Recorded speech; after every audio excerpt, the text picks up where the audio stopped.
ბოლო 10 წელია ჩართული ვარ სხვადასხვა პროექტებში და განსაკუთრებით ისეთ პროექტებში, რომლებიც ტექნოლოგიის ჩართულობას მოითხოვს და არის ეგრეთ წოდებულ development-თან დაკავშირებული.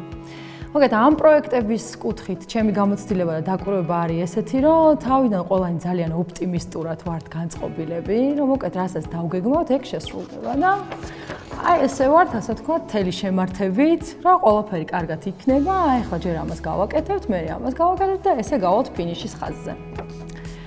მაგრამ სამწუხაროდ ესეთი რაღაცეები ხდება როგორც წესი და იწყება იმედგაცრუებების მთელი კასკადი. მოკლედ ხდება ხან უამინდობა ყველაზე კარგ შემთხვევაში და ხანაც კიდევ დიდი უფსკრულები, რისთვისაც ჩვენ მზად არ ვართ. IT პროექტების ტრადიციული მიდგომა, რომელსაც ეძახიან ჩანჩქერს, ანუ waterfalls იმართება, ესეთნაირად ბევრი თქვენგანისთვის ალბათ ცნობილია რა. ჯერ რაღაცეებს გავაანალიზებთ, მე რაღაცეებს დავადიზაინებთ, მე რაღაცეებს დავადეველოპერებთ და ბოლოს გავტესტავთ რა. და აი ესეთი როგორც ხედავთ ეს კასკადური, თანმიმდევრული მიდგომა აქვს ამას და ამაში რა პრობლემებია და როგორ არის, ალბათ თქვენი გამოცდილებიდანაც გეცოდინებათ, მაგრამ მეც რაღაცეებზე გავამახვილებ ყურადღებას. საერთოდ რისთვის შევიკრიბეთ ახლა ჩვენ რა? ჩვენ შევიკრიბეთ იმისთვის, რომ ის პრობლემები, რაც ტრადიციულ მიდგომაში არსებობს, რაღაცნაირად კაცობრიობა ეცადა, რომ ეს ყველაფერი ამოეხსნა და 21 საუკუნის დასაწყისში ძალიან ჭკვიანმა ხალხმა, რომლებიც IT კომპანიების, ასე ვთქვათ, მმართველ რგოლში მუშაობდნენ, თქვეს, რომ რაღაცა უფრო მოქნილი სისტემები გვჭირდება და ამას დაარქვეს agile მიდგომა, ანუ agile მიდგომებით IT პროექტების მართვა. როგორც გითხარით, ანუ waterfall მიდგომა თუ უფრო რეცეპტებზე დამყარებულია, ანუ აი როგორც ხედავთ, რაღაცა წინასწარ უნდა იყოს გაწერილი და თითქოს ილუზია გვაქვს, ყველაფერი ვიცით. agile და მოქნილი მიდგომა ამ ილუზიას არ ეთანხმება და უფრო იმას ფიქრობს, რომ მოდი ახლა ჩვენ ყველაფერი წინასწარ კი არ ვიცით, ჩვენ უნდა ვიყოთ მზად იმისთვის, რომ აღმოვაჩინოთ და მოვერგოთ იმ ცვლილებებს, რაც საჭიროა. ყველაზე დიდი პრობლემა, რომელიც ასე ვთქვათ, ტრადიციულ მიდგომაში ალბათ შეეჩეხებოდით, ეს არის ის, რომ ერთის მხრივ ბიზნესი ფიქრობს, რომ კაცო, რა თუნდა ამას ამდენი ხანი მუშაობა ამ რაღაცის გაკეთებას და მეორეს მხრივ ტექნიკური თანამშრომლები ფიქრობენ იმას, რომ ამ ბიზნესმა არასდროს არაფერი არ იცის, რა უნდა და როდის უნდა. როდის უნდა, ყველაფერი გუშინ უნდა და ყველაფერი უნდა, მაგრამ რა უნდა, ეს ნაკლებად არის ხოლმე ცნობილი. ხო და აი რა ვქნათ ახლა ეს ასეთი ცნობილი პრობლემა რო არსებობს და ამის გარდა კიდევ ბევრი სხვა, რომელზეც ცოტა მოგვიანებით ვისაუბრებთ. ახლა მინდა გითხრათ, საერთოდ ეს agile რა არის რა? agile თვითონ სიტყვა თარგმანში მოქნილს ნიშნავს და აღარ დავიწყებ ახლა იმის ფილოსოფიას, რომ რეალურად ეხლანდელ სამყაროში ყველაფერი ძალიან სწრაფად იცვლება და მოქნილობა ნამდვილად გვჭირდება რა.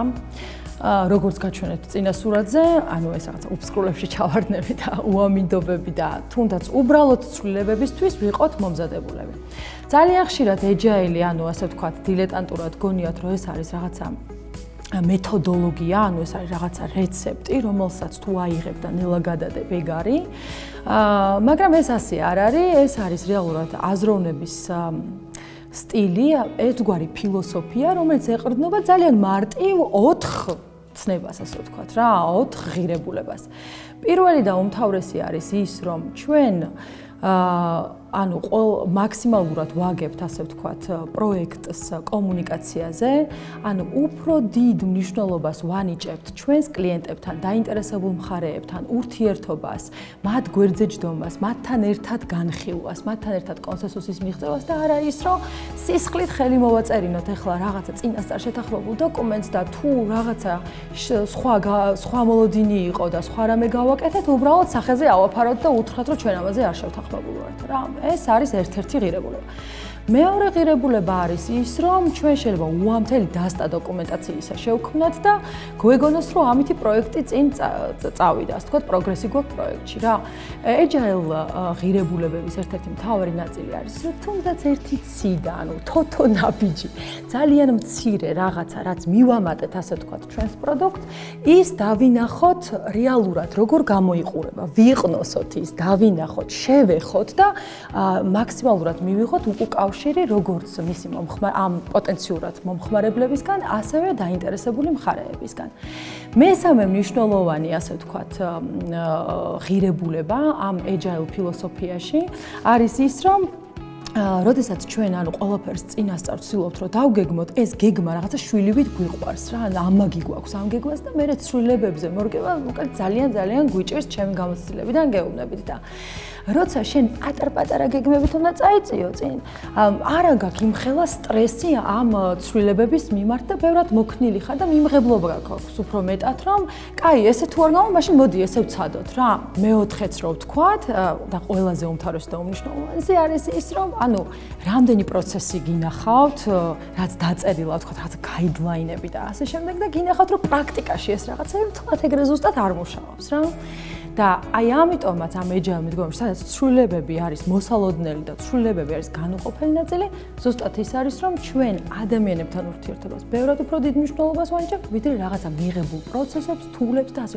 იცი რა, ჯერ მეილზე უნდა მომწერო, მეორე მე უნდა დავადასტურო, მე ვიღაცამ რაღაც უნდა აი ამის ნაცვლად ვიყოთ ღია იმისთვის, რომ კონკრეტული ღირებულების შესაქმნად ან პრობლემის გადასაჭრელად ეს ყველაფერი, ასე ვთქვათ, აი მაქსიმალური კომუნიკაციით ვაკეთოთ და ადამიანებთან ურთიერთობას განსაკუთრებული უპირატესობა მივენიჭოთ. თუმცა ფილოსოფიად ვერ დარჩება, თუ რაღაცა კონკრეტული პრაქტიკული რაღაცეები არ გვექნება, რითაც ამ ზემოთ თქმულ არაჩვეულებრივ და ძალიან სასიამოვნოდ მოსასმენ რაღაცეებს პრაქტიკაში ვერ განვახორციელებთ. და ამიტომ, ასე ვთქვათ, შეიქმნა რამდენიმე მიდგომა, შეიძლება ითქვას უკვე მეთოდოლოგია, რომელსაც ყოველს თავისი ადგილი აქვს და ბევრნაირი მეთოდოლოგია არსებობს, აი ამ agile, ასე ვთქვათ, კოლგის ქვეშ, ამ ფილოსოფიის ქვეშ, რომელიც ეყრდნობა ამ ღირებულებას და მათ შორის ყველაზე პოპულარული, რომელიც აი აქ ასე ვთქვათ, ამ პატარა სახელდახელოდ ფურცლზეც დავხატე, არის სკრამი და ასევე კანბანი. ალბათ გსმენიათ ეს საკმაოდ პოპულარული არის და ძალიან ბევრი რამე არის დაწერილი ამის შესახებ. ბევრი წიგნია გამოცემული და ძალიან ბევრი გუნდი იყენებს ამას. მეც პატარა კვლევა ჩავატარე ცოტა ხნის წინ და ვნახე, რომ საქართველოში ვინც agile-ს იყენებს, ყველაზე უფრო მეტად პოპულარული გუნდებში მაინც არის ესეთი უფრო 50%-ზე მეტი იყენებს Scrum მიდგომას რა. ეხლა ესენი რითი განსხვავდებიან ერთმანეთისგან, ძალიან ორი სიტყვით გეტყვით, სიღრმეებში ვერ ჩავალთ, იმიტომ რომ საკმაოდ ბევრ რამეს მოიცავს. Scrum მიდგომა გულისხმობს გუნდურ მუშაობაზე დამყარებულ პრინციპებს, სადაც ჩვენ გვაქვს მთლიანი პროექტი დაყოფილი პატარა მონაკვეთებად და ეს მონაკვეთები დროის მონაკვეთებს გულისხმობს, რაც არ უნდა აღემატებოდეს ერთ თვეს. ანუ როგორც წესი, ჩემს გუნდებს შორის ორ კვირაზე მეტხნიანი მონაკვეთები, როგორც წესი, არ გვაქვს ხოლმე და ამ Scrum-ს გააჩნია თავისი, ასე ვთქვათ, გაწერილი როლები, ანუ ვინ უნდა იყოს აქ, ვინ არის პასუხისმგებელი კითხვაზე რა, ანუ აი აქ სამრგოლს, რომელსაც ხედავთ, ერთი არის კითხვაზე რა და ეს არის product owner-ის როლი, კითხვაზე როგორ ეს არის იმ თიმის როლი, რომელიც სხვადასხვა კომპეტენციის ადამიანებისგან შედგება და კითხვაზე როგორ უკეთ და ეს არის დღეს ჩემი როლი, ჩემს გუნდებში, ანუ agile coach-ის როლი, ან Scrum Master-ის, რომელსაც ვთქვათ, შეიძლება ერთი გუნდი ყავდეს, agile coach-ს ორგანიზაციულ დონეზე შეიძლება რამდენიმე გუნდი ყავდეს და აი მუდმივად ისმევა კითხვა, რომ როგორ ვქნათ უკეთ. კი გავაკეთეთ ეს რაღაცები, მაგრამ რა ვისწავლეთ აქედან და ეს კითხვა დაისვას, რაც შეიძლება ინტერესებდეთ. რაც შეეხება კანბანის მიდგომას, კანბანის მიდგომა არის სხვადასხვა ტიპის თემები, როდესაც გვაქვს, აი მაგალითად, თუ Scrum-ს უფრო იყენებენ პროდუქტის განვითარებისთვის, თქვა, შეიძლება იყოს ისეთი ტიპის გუნდი, რომელსაც უფრო სერვისულ გუნდს ვეძახით, რომელსაც აქვს აი ნაირ-ნაირი, უფრო საპორტისაც, ანუ რაღაცა განვითარებისაც და სხვადასხვანაირი ტიპის ტასკები და ერთ-ერთი მთავარი ღირებულება არის ის, რომ ჩვენ ეს ყველაფერი დავინახოთ, რაც შეიძლება სწრაფად აღმოვაჩინოთ, რა უნდა შევცვალოთ, როგორ უნდა შევცვალოთ და ამისთვის ვიყენებთ აი ესეთ ვიზუალიზაციას. ნახეთ, ანუ ძალიან მარტივად, ანუ რა გვაქვს გასაკეთებელი, რა გვაქვს in progress და რა გვაქვს უკვე დასრულებული და აი ამის ვიზუალიზაცია გვეხმარება იმაში, რომ ძალიან სწრაფად აღმოვაჩინოთ რისკები და შევცვალოთ თუ რამე შესაძლებელია. ეს ძალიან მოკლედ რო გითხრათ, საკმაოდ დიდი, ასე ვთქვათ, მრავლის მომცველი არის და ძალიან ბევრი რამე არის ამის შესახებ დაწერილი, როგორც უკვე გითხარით. რასაც agile მეთოდოლოგიების შესახებ წაიკითხავთ, მოკლედ თითქოს 2x2 4 არის და ძალიან ეგრეთ წოდებული common sense-ია, რომ საღიას ლოგიკურია ძალიან და რა თუნდა ამას ახსნაო იტყვით, მაგრამ რეალობაში განსახორციელებლად არის ძალიან რთული. და ეს სირთულე ძალიან ბევრ ამასთან არის დაკავშირებული ადამიანურ ფაქტორებთანაც, ორგანიზაციულ კულტურასთანაც, მოწყობასთან, სტრუქტურასთან და ასე შემდეგ რა. ჩემი გამოცდილებით, რამდენიმე ასე ვთქვათ, 5 ოქროს წესი ჩამოვაყალიბე ესე რას ჩემი დაკვირვებებიდან გამომდინარე, რომელსაც ვფიქრობ, რომ თუ agile-ს აპირებთ, აი მინიმუმ ეს უნდა გააკეთოთ რა. პირველ რიგში ეს არის აღიარება ნომერი 1, რომ ჩვენ არ ვართ ნათელმხილველები. რომ ჩვენ არ შეგვიძლია დავაპროგნოზოთ წინასწარ დიდი ხნით ადრე რეალურად რა მოხდება. ხო, აქედან გამომდინარეობს შემდეგ ეს მონაკვეთებით, პატარა მონაკვეთებით პროექტების კეთება. მეორე არის ის, რომ მეორე აღიარება, რომელსაც ხშირად გუნდები არ აღიარებენ, ადამიანები ორგანიზაციით, რაც უფრო დიდია ორგანიზაცია, კიდევ უფრო რთულდება ეს საკითხი, არის ის, რომ ჩვენ რასაც შეხვედრაზე ვსაუბრობთ და რა იდეებსაც ვცვლით, უნდა ვაღიაროთ, რომ ეს არის ჰიპოთეზები რა, რომ ეს არის ჩვენი დაშვება და ეს არ არის ჯერ გატესტილი და თუ რაღაცა ფაქტია, ვთქვათ, რომ ეს არის ფაქტი, თუ რაღაცა არის იდეა, ვთქვათ, რომ ეს არის იდეა და თუ რაღაცა არის ჰიპოთეზა, ვთქვათ, რომ ეს არის ჰიპოთეზა პირველ რიგში. შემდეგ ეს მონაკვეთებით კეთება კი ძალიან კარგია, მაგრამ რაღაცა ხედვა ხო უნდა გქონდეს, საითკენ უნდა მივიდეთ, ვიღაცების მოლოდინები უნდა მართოთ, მენეჯმენტი ფულს ასხავს, ასე ვთქვათ, ინვესტიციას დებს ამ ჩვენს გასაკეთებელ საქმეში, რესურსები არის გამოყოფილი და აი როგორც ფრინველებს, რომლებმაც ან მაგალითად თბილ ქვეყნებში მიფრინავენ და აი ზუსტად იციან, რომ უნდა ჩავიდნენ იქ, სადაც არის საჭმელი, სადაც არის სითბო და სადაც იქნებიან უსაფრთხოდ, მაგრამ წარმოდგენა არ აქვს, გზად რა შეხვდებათ, ხო? ამიტომ ერთადერთი რაც დარჩენიათ არის ის, რომ იყვნენ ყურადღებით, მაქსიმალურად იგრძნონ ტემპერატურა, ალბათ აქეთ უფრო თბება თუ უფრო ცივდება, დაახლოებით ესეთ მიდგომას მოითხოვს. შემდეგ არის აღიარება იმისა, რომ გარემო და სისტემა ძალიან დიდ გავლენას ახდენს ჩვენს ქცევაზე. გინახავთ ალბათ ადამიანზე, ვთქვიათ არაერთხელ, რომ აუ სახში სულ სხვა არის და ორგანიზაციაში სულ სხვა არის და საქმეში სულ სხვა არის და შვილებთან სულ სხვა არის და ასე შემდეგ. ანუ ის თუ ვისთან ვურთიერთობთ, როგორ ვურთიერთობთ, როგორი გარემო გვაქვს შექმნილი, ძალიან დიდ გავლენას ახდენს იმაზე, თუ როგორ ვიქცევით და ადამიანში კი არ უნდა ვიპოვოთ პირველ რიგში პრობლემა, არამედ ვეცადოთ, რომ სისტემაში და გარემოში შევცვალოთ რამე. და ბოლო და 2x2 4 მართლაც არის ის, რომ როცა საქმე მოგდომებიათ რაღაცა გაგეკეთებინათ, ანუ პირველ რიგში რას გააკეთო, ხო, მიხვალ იმ ადამიანთან, დაელაპარაკები პირდაპირ თვალებში ჩახედავ და ესე შეთანხმდებით, ხო, ყველა agile მიდგომა განურჩევლად იმისა, სკრამია, კანბანია თუ სხვა, აგებულია face to face, ანუ პირისპირ ურთიერთობაზე. ხო და აი ეხლა მივადექით უკვე იმ საკითხს, როდესაც უნდა ვილაპარაკოთ იმაზე, რითი არის მაინც ეს agile მიდგომები ესეთი რთული. ჩემ პირად დაკვირვებით და გამოცდილებით გეტყვით, რომ ყველა ის ასე ვთქვათ, ეგრეთ წოდებული ღონისძიებები, რომელსაც agile მიდგომებში ვახორციელებთ, თავის თავში გულისხმობს იმას, რომ ჩვენ ძალიან გვჭირდება ეგრეთ წოდებული რბილი უნარები, soft skills, ასაც ეძახიან. როგორც არის მაგალითად პრობლემების გადაჭრა, არგუმენტირებული მსჯელობა, ერთმანეთის მოსმენა, უკავშირის მიღება და გაცემა, არა მიკრომენეჯმენტი, არამედ ანუ ლიდერის უნარების გამოვლენა და ასე შემდეგ. სწორედ ეს არის ის, რაც ძალიან ართულებს ცხოვრებას. როგორც წესი გუნდები, რომლებიც agile მიდგომას ირჩევენ, შემდეგ აი სწორედ მანდ უჭირთ, რომ ერთმანეთი გაზარდონ აი ამ რბილი უნარების მიმართულებით და მართლა შეიგრძნონ ყველა ის ხეირი და ყველა ის ღირებულება, რომელიც გააჩნია agile მიდგომებით პროექტების მართვას. და შეჯამებისთვის აი პატარა შედარებითი ანალიზი მინდა წარმოგიდგინოთ.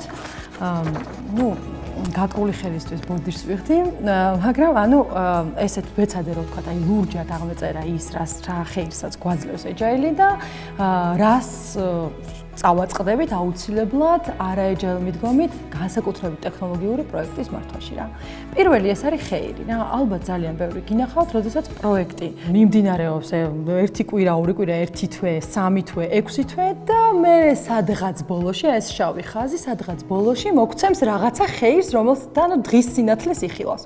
ხოლო agile მიდგომა არის დამყარებული იმაზე, რომ ჩვენ რაც შეიძლება პატარ-პატარა ნაბიჯნა აგურ-აგურ ავაშენოთ და ყოველ ორ კვირაში ერთხელ დავინახოთ, ასე ვთქვათ, რეალურად რა მოემატა ამ ჩვენ პროდუქტს და მანიხილოს დღის სინათლე თუნდაც იმ შუალედურმა ვერსიამ. და ასე დავგეგმოთ და ასე განვახორციელოთ, რომ რეალურად დავინახოთ და ეს ხედავთ, რომ მზარდია, ასე ვთქვათ, ხეირის ნაწილი. შემდეგი არის დაინტერესებული მხარეების ჩართულობა, ჩემი დაკვირვებითაც და ალბათ თქვენც იგივე გამოცდილება გაქვთ.